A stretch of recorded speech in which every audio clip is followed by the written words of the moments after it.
ಓಂ ಗುರುಭ್ಯೋ ನಮಃ ಹರಿ ಓಂ. ಶುಭೋದಯ. ಸಮಸ್ತ ವೀಕ್ಷಕರಿಗೂ ವಾಸ್ತುಜ್ಯೋತಿ ಕಾರ್ಯಕ್ರಮಕ್ಕೆ ಸ್ವಾಗತ ಸುಸ್ವಾಗತ. ಈಗ ನೋಡಿ, ಮಾಸ ಭವಿಷ್ಯ ಅಂದರೆ ಸೆಪ್ಟೆಂಬರ್ ತಿಂಗಳಲ್ಲಿ ದ್ವಾದಶ ರಾಶಿ ಫಲಗಳು ಯಾವ ಥರ ಇದೆ ಅಂತ ನೋಡೋಣ. ಅದಕ್ಕೂ ಮುಂಚೆ ಗ್ರಹಗಳು. ಈಗ ನೋಡಿ, ಮೊದಲನೇದಾಗಿ ಶನೈಶ್ಚರನು ವಕ್ರೀಯವಾಗಿ ಮೀನರಾಶಿಯಲ್ಲಿ ಸಂಚಾರ ಮಾಡ್ತಾ ಇದೆ. ಸೊ ಅದೇ ಥರನೇ ನಮಗೆ ರಾಹು ಕುಂಭರಾಶಿಯಲ್ಲಿ ಸಂಚಾರ ಮಾಡ್ತಾ ಇದೆ. ನಂತರ ಕುಜ ನಮಗೆ ಮಿಥುನ ರಾಶಿಯಲ್ಲೂ, ಮತ್ತು ಒಂದು 14ನೇ ತಾರೀಕು 18ನೇ ತಾರೀಕು ನಂತರ ಕುಜ ಗುರು ಜೊತೆ ಯುತಿ ಆಗುತ್ತೆ ತಿಂಗಳ ಮಧ್ಯಭಾಗದ ನಂತರ. ಸೊ ಈ ಗುರು ನಮಗೆ ಕರ್ಕಾಟಕ ರಾಶಿಯಲ್ಲಿ ಉಚ್ಚವಾಗಿದೆ. ಸೆಪ್ಟೆಂಬರ್ ಮಧ್ಯದ ನಂತರ ಕುಜ ಕೂಡ ಯುತಿ ಆಗ್ತಾ ಇದೆ. ಅದೇ ಥರನೇ ನಮಗೆ ಸಿಂಹ ರಾಶಿಯಲ್ಲಿ ಕೇತು ಸಂಚಾರ, ಕನ್ಯಾ ರಾಶಿಯಲ್ಲಿ ಬುಧ ಸೂರ್ಯರ ಯುತಿ ಆಗುತ್ತೆ. ನಂತರ ಶುಕ್ರ ಈಗ ಸ್ವಸ್ಥಾನ ಅಂದರೆ ತುಲಾ ರಾಶಿಯಲ್ಲಿ ಶುಕ್ರ ಸಂಚಾರ ಆಗುತ್ತೆ.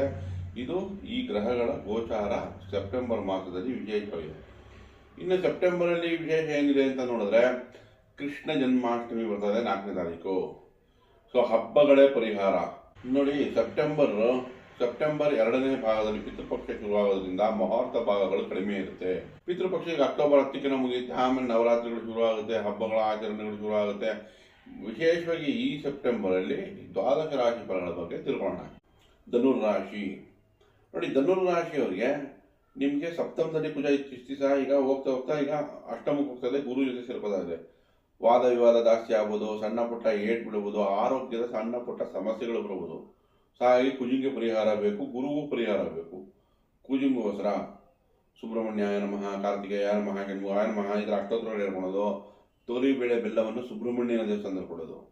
ಹಾಗೆ ಗುರುವಿಗೋಸ್ಕರ ಗುರು ಸಮಾನರಾಗಿದ್ದವರಿಗೆ ಹಳದಿ ವಸ್ತ್ರ ಕೊಡೋದು, ಅಥವಾ ರಾಯರ ದೇವಸ್ಥಾನ ಅಥವಾ ಶಿವನ ಆರಾಧನೆ ಮಾಡೋದು. ಇದೆಲ್ಲ ನಿಮಗೆ ಗುರು ಶಾಂತಿ ಆಗುತ್ತೆ. ಇನ್ನು ಧನುರ್ರಾಶಿಯವರಿಗೆ ವಿಶೇಷವಾಗಿ 11ನೇ ಮನೆ ಶುಕ್ರ ಬಂದಿರೋದು ಲಾಭ ಹೆಚ್ಚ ಕಾಣುತ್ತೆ. 6ನೇ ಮನೆ ಅಧಿಪತಿ 11ರಲ್ಲಿ 11ನೇ ಮನೆ ಅಧಿಪತಿ ಆಗಿರೋದ್ರಿಂದ ಕೆಲಸ ಕಾರ್ಯಗಳಲ್ಲಿ ಗೌರವ ಕೀರ್ತಿ ಹೆಚ್ಚುತ್ತೆ.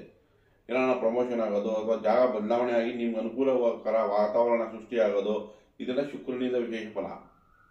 ಇನ್ನು ಭಾಗ್ಯದಲ್ಲಿ ಕೇತು ಇದೆ. ಕೇತುಗೆ ಒಂದು ಪರಿಹಾರ ಬೇಕು, ಯಾಕಂದರೆ ತಂದೆಯ ಆರೋಗ್ಯ ಅಥವಾ ಅದೃಷ್ಟಗಳ ಕೊರತೆ ಉಂಟಾಗುತ್ತೆ.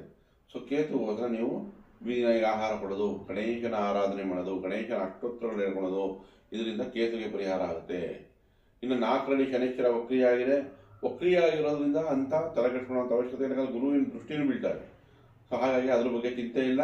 3ರಲ್ಲಿ ರಾಹು ಕೂಡ ಶುಭ ಫಲವನ್ನೇ ಕೊಡುತ್ತೆ, ಒಳ್ಳೆಯದಾಗಲಿ. ಮಕರ ರಾಶಿ ನೋಡಿ, ಮಕರ ರಾಶಿಯವರಿಗೆ ಭಾಗ್ಯದಲ್ಲಿ ಬುಧ ಮತ್ತು ಸೂರ್ಯನ ಯುತಿ. ಸೊ ಹಾಗಾಗಿ ನಿಮಗೆ ಏನಾನ ಮೇಲಧಿಕಾರಿಯಿಂದ ಅಪ್ರಿಸಿಯೇಷನ್ ಸಿಗೋದು ಅಥವಾ ತಂದೆಯಿಂದ ಸಹಾಯ ಸಿಗೋದು, ಇದೆಲ್ಲದಕ್ಕೂ ಒಳ್ಳೆಯ ಅವಕಾಶ.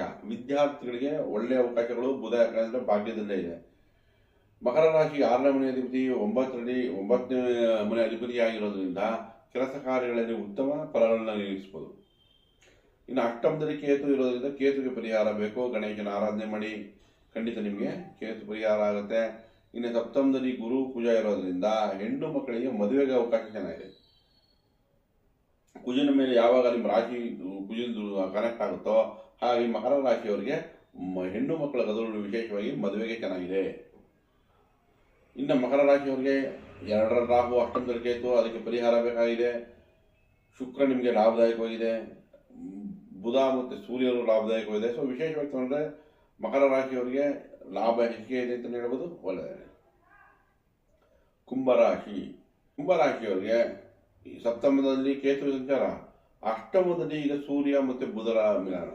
8ನೇ ಮನೆಯಲ್ಲಿ ಬುಧ ನಿಮ್ಗೆ ಅನುಕೂಲ ಮಾಡಿಕೊಡುತ್ತೆ. ವ್ಯಾಪಾರ ವ್ಯವಹಾರದಲ್ಲಿ ಅನುಕೂಲ, ಇಂಟ್ರಾಕ್ಷನ್ನು ಅಥವಾ ಸ್ನೇಹಿತರ ಜೊತೆ ಬಿಸ್ನೆಸ್ ಮೀಟಿಂಗ್ಸು ಎಲ್ಲ ರೀತಿಯೂ ಅನುಕೂಲ ಮಾಡಿಕೊಡುತ್ತೆ ಬುಧ.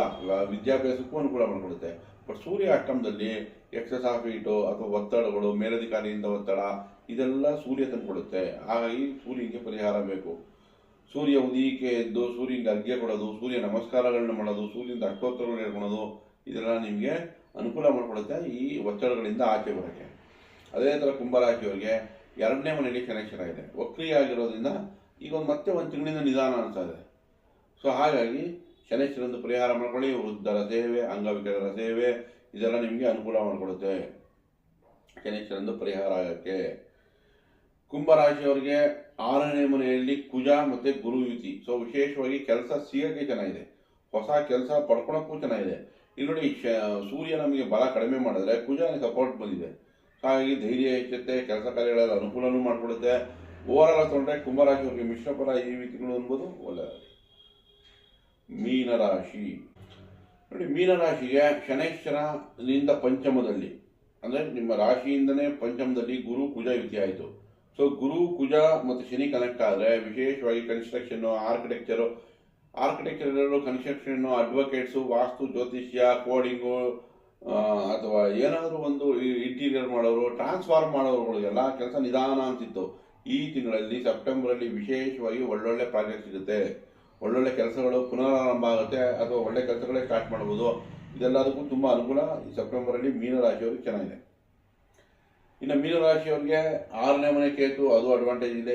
7ರಲ್ಲಿ ಬುಧ ಮತ್ತು ಸೂರ್ಯರ ರೀತಿಯಾಗಿದೆ. 4ನೇ ಮನೆ ಅಧಿಪತಿ 7ರಲ್ಲಿದ್ದಾಗ ವಿದ್ಯಾಭ್ಯಾಸಕ್ಕೆ ಅನುಕೂಲ, ಎಲ್ಲ ರೀತಿಯೂ ಅನುಕೂಲ ಇದೆ. ಸೂರ್ಯ ಸಪ್ತಮದಲ್ಲಿ ಕೂಡ ನಿಮಗೆ ತೇಜಸ್ಸು ತಂದುಕೊಡುತ್ತೆ. ಸೊ ಓವರಾಲ್ ತಗೊಂಡಾಗ ಮೀನರಾಶಿಯವ್ರಿಗೆ ತುಂಬ ಚೆನ್ನಾಗಿದೆ ಅಂತ ಹೇಳ್ಬೋದು. ಒಳ್ಳೆದಾಗಲಿ ಈ ತಿಂಗಳಲ್ಲಿ ಮೀನರಾಶಿಯವರಿಗೆ. ಆದರೂ ಸಾಡೆಸಾತಿಗೆ ಪರಿಹಾರ ಮಾಡ್ಕೊಳ್ಳಿ. ಹನುಮಾನ್ ಚಾಲೀಸ ಹೇಳೋದು, ರಾಮರಕ್ಷಾ ಸ್ತೋತ್ರ ಹೇಳ್ಕೊಳೋದು, ಅಥವಾ ಶನೈಶ್ವರರಿಂದೇ ಅಷ್ಟೋತ್ತರಗಳು ಹೇಳ್ಕೊಳೋದು, ಶನೈಶ್ವರರಿಂದೇ ಮಂತ್ರಗಳು ಹೇಳ್ಕೊಳೋದು, ಇದೆಲ್ಲ ನಿಮ್ಗೆ ಖಂಡಿತ ಅನುಕೂಲ ಮಾಡಿಕೊಡುತ್ತೆ. ಎಳ್ಳಿನ ದೀಪವನ್ನು ಹಚ್ಚಿ, ಅಥವಾ ನೋಡಿ ಶನೈಶ್ವರನಿಗೆ ಜಾಗೃತಿ, ಗುರು ಜಾಗೃತಿ ಮಾಡಬೇಕಾ, ಹಳದಿನ ಅಡಿಗೆಯಾಗಿ ಯೂಸ್ ಮಾಡಿ, ಹಳದಿ ತಿಲಕ ಇಟ್ಕೊಳ್ಳಿ. ಇದೆಲ್ಲ ನಿಮಗೆ ಗುರು ಆಕ್ಟಿವೇಶನ್ನು. ಸೊ ಖಂಡಿತ ನಿಮಗೆ ಅದು ಒಳ್ಳೇದು ಮಾಡುತ್ತೆ. ದಯವಿಟ್ಟು ಈ ವಿಡಿಯೋ ಇಷ್ಟ ಇದ್ದಲ್ಲಿ ಲೈಕ್ ಮಾಡಿ, ಶೇರ್ ಮಾಡಿ, ಸಬ್ಸ್ಕ್ರೈಬ್ ಮಾಡಿ. ಧನ್ಯವಾದಗಳು.